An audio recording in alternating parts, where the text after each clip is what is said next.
Hey everyone, it's Flak. The announcement of Battle Royale for Battlefield 5 has many excited for the game mode. It's also got some players equally concerned. Recently, DICE producer Lars Gustafsson discussed the decision to include Battle Royale in Battlefield 5. He says a big push for the addition of the mode came from developers inside the studio, and that Battlefield 5 has a lot of stuff in its toolbox that would be a good fit for Battle Royale. Personally, I'm inclined to agree, but Battlefield is entering an ever more crowded field of Battle Royale competitors, which will soon include Call of Duty Black Ops 4. So how will Battlefield 5's entry stand out? And can it unseat some of the Battle Royale giants like PUBG and Fortnite? Let's look at 10 things Battlefield 5 needs to take Battle Royale to the next level. Number 1. A Battlefield Battle Royale needs 100 players. I've heard a lot of discussion on the number of players people would like to see in such a mode. Battlefield is of course traditionally known for 64-player game modes like Conquest, but proper Battle Royale games start with 100. For seasoned Royale players, a 64-player count just isn't going to be enough, and many will see it as half a Royale. There's also something to be said about being the last one standing out of 100 players. It's going to be more challenging and rewarding than being the last of 64. This is what makes Battle Royale competitive and addictive, two things DICE should absolutely try to emulate with their entry. Number 2. A massive map. The Battlefield franchise has some huge maps, but for Battle Royale, they need to go even bigger. Call of Duty is touting their Blackout map as the biggest in franchise history, which sets the bar for Battlefield to do the same. In addition to being large, the map also needs to be populated. Battlefield 1 has several large maps like Sinai Desert and St. Quentin Scar, but there's a lot of open ground to cover, and that's not something you really want on a Battle Royale map. Players expect a mix of rural and urban areas, as well as some other compelling locations. Each section of the map should have its own personality, risks, and rewards. Fortnite and PUBG do this well, with players forming strategies for each area of the map. Drop location should always be seen as a tactical choice, and map complexity needs to reward those who take the time to learn it inside and out. Number 3. Proper vehicles. Vehicle gameplay in the Battlefield franchise has always been one of its biggest assets, and it could be what sets it apart from the other competitors. Tanks or even airplanes have the potential to change everything we know about Battle Royale. However, these also need to be balanced. Players need a way to deal with armored vehicles, whether that takes the form of anti-tank weapons like the Panzerfaust or traditional AT guns. Large stationary weapons in a Battle Royale game would also be an interesting addition. I'd love to see an entire squad operating a single tank, with one player driving, one operating the main gun, another on a machine gun, and the tank commander picking targets. There's also serious potential for Fortnite-level shenanigans with towed stationary weapons that can be fired on the move.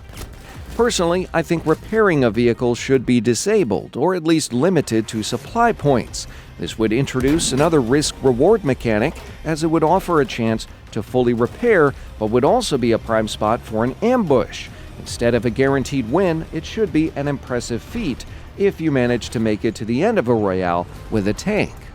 And on that note, number 4 is an adequate party system. Battle Royale games have pretty standard modes in singles, duos, and 4-player squads. With Battlefield 5's focus on 4-player squads, I think that's expected here. Playing cooperatively in Battle Royale games is a blast, and I'd really like to see that available off the bat. Being able to fit an entire squad inside a vehicle is a must, so DICE needs to take that into consideration. A party system is also important for another key reason: watchability. Fortnite and PUBG continue to dominate on gaming streams because they enable streamers to play together. Number 5. Destruction. This is something Battlefield does well, and DICE have taken to another level in Battlefield 5. Yes, other games like Fortnite enable building and basic destruction, but no one does it quite like Battlefield. Denying someone cover is an effective tactic, and Battlefield 5 has that ability with Frostbite. If you know someone's hiding inside a building, drive a tank through it, or just blow it up with dynamite. You can't do that in PUBG. Number 6. Strong points. As part of compelling map locations, DICE could introduce positions that can be fortified by players. Not only does this use the fortification system from Battlefield 5's multiplayer, it also makes digging in a more strategic decision. Do you risk enemy fire to fortify your position in hopes that the circle ends up in your sector, or do you keep on the move? DICE could also increase a strong point's value by locating a supply point inside or including stationary weapons and trenches. This would make them more attractive for players to occupy, especially if that position is actually advantageous. It also might scratch the Fortnite building itch, and many players would appreciate it. Number 7. Streamer tools. Both PUBG and Fortnite owe a large part of their success to streamers and other content creators. Both games are fun to watch as a form of entertainment in their own right. It's great promotion for a game, and devs should try to support this kind of content whenever possible. Fortnite does an excellent job of this by including a streamer mode option. This essentially just makes the user's name anonymous, which makes it exceedingly difficult to stream snipe or pester someone who's just trying to enjoy the game. Number 8. Customization should carry over. Players should be able to customize their characters thoroughly in Battlefield 5's Battle Royale game mode. I'm sure EA has plans for this, as cosmetics are what's supposed to support post-launch content. Ideally, I'd like to be able to equip customization options I've unlocked through the game's core modes. I'd also like to see customization options only unlockable by feats in Battle Royale. This gives players a reason to explore all aspects of Battlefield 5. Number 9.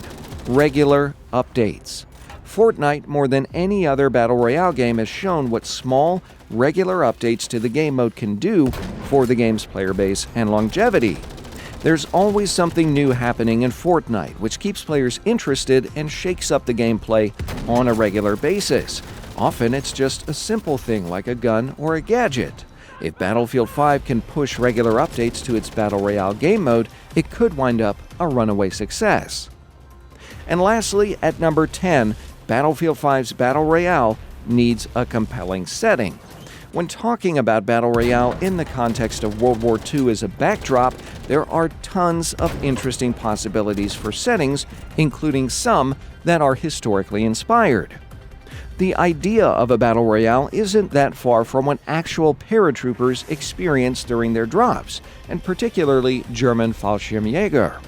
These airborne troops landed without their primary weapons and were generally armed only with knives or pistols. Once you landed, there was enemy in every direction.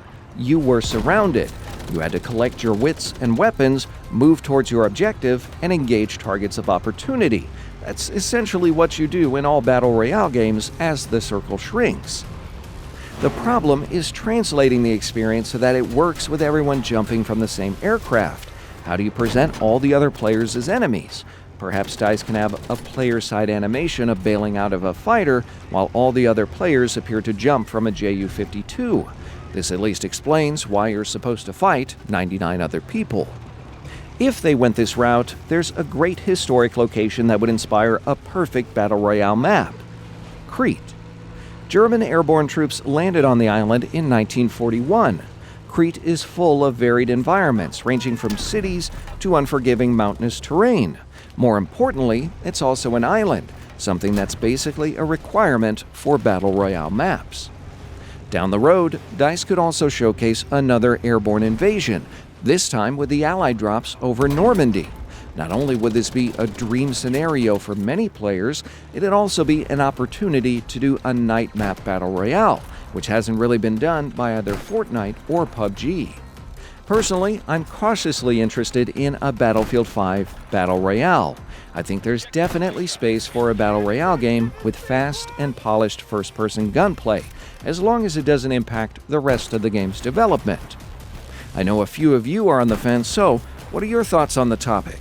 How do you feel about a Battlefield 5 Battle Royale, and what do you think it needs? Tell me down below in the comments. If you enjoyed this video, leave a like and subscribe. Make sure to hit the bell to get notified of the latest Battlefield 5 news. If you want to support the channel, sharing this video goes a long way. As always, thanks for watching.